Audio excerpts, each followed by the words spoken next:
मैं नहीं आऊंगा। और सुनो, मैं आपका मर्म जानता हूँ। लक्ष्मण जी ने जैसे ही सुना कि कहा कि मैं तुम्हारा मर्म जानता हूँ, लक्ष्मण जी बोले, ए क्या कहते हो, क्या मर्म जानते हो तुम? तो बोला, मैं मर्म जानता हूँ राम जी का, आपको पता नहीं है? अरे लक्ष्मण जी, आपको क्या पता कि ये कौन है? लक्ष्मण जी बोले, लो, मैं ठाकुर जी के साथ जन्मा, ठाकुर जी के साथ, राम जी के साथ बड़ा हुआ, ठाकुर जी के साथ सारा जीवन व्यतीत किया है अब तक का, और ये कहता है कि मैं नहीं जानता ठाकुर जी को। तो बोलता है, हाँ आप नहीं जानते, मैं जानता हूँ। अच्छा तो भैया बता, तू क्या जानता है ठाकुर जी के बारे में? तो बोलता है कि आपको नहीं पता, ये सामान्य राजकुमार नहीं है, अरे ये तो परब्रह्म परमात्मा है, और ये वही ठाकुर जी हैं जिन्होंने अपने 2 ही चरण से सारी पृथ्वी, नीचे की भी और ऊपर की भी, सब नाप ली थी वामन अवतार में। अच्छा हाँ, और आपको पता है उस समय जब ठाकुर जी ने बलि से, राजा बलि से बोला कि भैया देख, मैंने अपनी चरण से सब नाप लिया है, अब बता तीसरा चरण कहाँ रखूं मैं? तीसरा चरण कहाँ रखूं? तो बोले कि ठाकुर जी आपने सब कुछ नाप लिया है, दान को तो आपने स्वीकार कर लिया, लेकिन अब दानी को भी स्वीकार कर लीजिए, मेरे ऊपर रखिए अपना तीसरा चरण, मेरे शीश पर रखिए।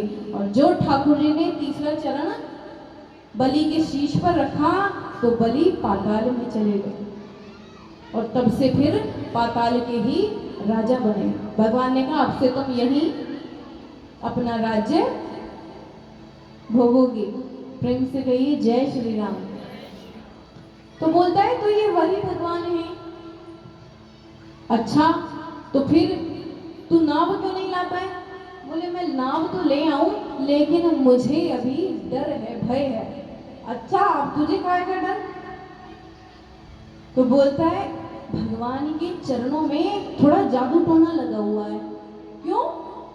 अरे आपको पता नहीं है, इनके चरण छुआकर पत्थर की अहिल्या नारी बन गई थी, और मेरी नाव तो कोमल लकड़ी की है। पत्थर कितना कठोर होता है, और ये लकड़ी पत्थर पे तो कोमल होती है ना, और पानी में रह के और भी कोमल हो जाती है। तो भैया भगवान का चरण छुआकर यदि मेरी नाव स्त्री बन गई, तो मैं तो पहले से ही एक स्त्री का ही पालन नहीं कर पा रहा हूँ, अपने बीवी बच्चों का पेट बड़े मुश्किल से भरता हूँ, और यदि दूसरी आ गई तो मैं क्या करूँगा प्रभु? किसी की रोजी रोटी पर ऐसे लात नहीं मारते। तो लक्ष्मण जी ने कहा, अच्छा तो भैया बता क्या करना है फिर? बोले, वह तो ठीक है, लेकिन भगवान से कहिए कि ये अपने मुख से कहें कि मेरे चरण धो लो, और फिर मैं भगवान के चरण धोऊंगा, और उन चरणों को धो करके उस चरणामृत को पीऊंगा, और फिर प्रभु को अपने नाव में बिठा लूंगा। भगवान अभी भी स्वीकृति नहीं दे रहे चरण धोने की, भगवान शांत मौन खड़े। तो बोला, अच्छा चलो ऐसा करो कि यदि आप नाव में नहीं बैठना चाहते ना, तो पैदल पैदल का रास्ता भी है, यहाँ से थोड़ी दूर जाएंगे तो आगे गंगा जी का पानी कम हो जाएगा, कमर कमर तक पानी आएगा, तो वहां से आप तीनों, मैं आगे रहूंगा, आप तीनों का हाथ पकड़ करके और पार करवा दूंगा। अब केवट देखो कितना चला, केवट को पता है कि भगवान गंगा जी को पैदल पैदल अपने चरण रखकर कभी पार नहीं करेंगे। क्यों? क्योंकि भगवान के चरणों से गंगा जी निकलती हैं।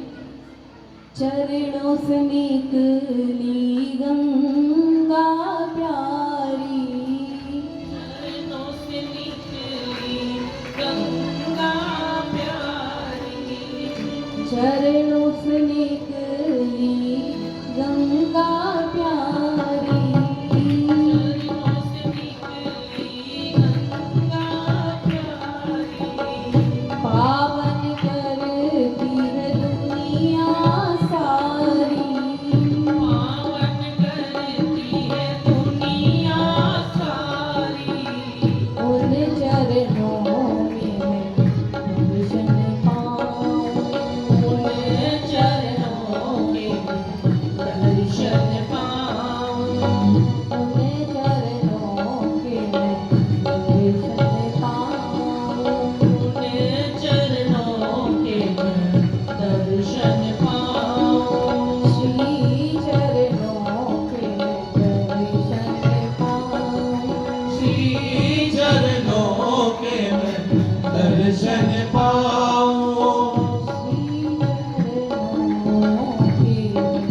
और इसीलिए गंगा जी भगवान की पुत्री हैं।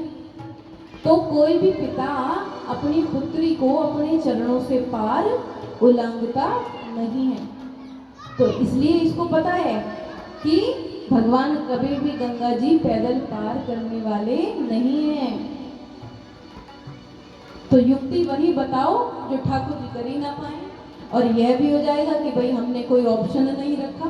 प्रेम से कहिए जय श्री राम। तो केवट बोला आपके सामने मैंने दोनों ऑप्शन रख दिए हैं, अब आपकी मर्जी। दोनों विकल्प हैं आपके सामने। राम जी मुस्कुराए हैं केवट की बात सुनकर।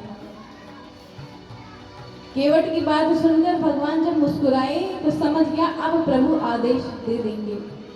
अच्छा, भगवान सीता जी की तरफ एक बार देखते हैं, फिर मुस्कुराते हैं, और उधर लखन जी की तरफ भी मुस्कुराते हैं देख करके। क्यों? क्योंकि भगवान का जो भगवान के दोनों चरण कमल है ना, तो उन दोनों चरण कमलों की सेवा, एक चरण की सेवा हमारी सिया जी करती हैं और दूसरी चरण की सेवा श्री लखनलाल करते हैं।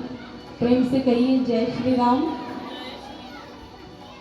और दोनों एक दूसरे को अपना अपना चरण छूने नहीं देते, स्पर्श करने नहीं देते हैं। तो मानो भगवान कह रहे हैं कि देखा, जिन चरण कमलों को आप दोनों एक दूसरे को छूने नहीं देते, स्पर्श नहीं करने देते, उन दोनों चरणों को धुलाने का कार्य कह रहा है केवट।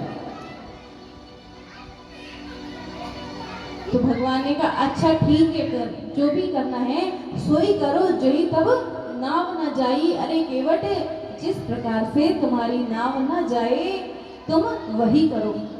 अब तो केवट बड़ा प्रसन्न है, बोला तो ठीक है प्रभु, मैं आपकी चरण धुलाऊंगा। और प्रभु सुनिए, मैं अभी आता हूँ। भगवान ने कहा 3 घंटे से तो यहाँ पे खड़ा कर रखा है, अब जा कहाँ रहे हो? तो बोला प्रभु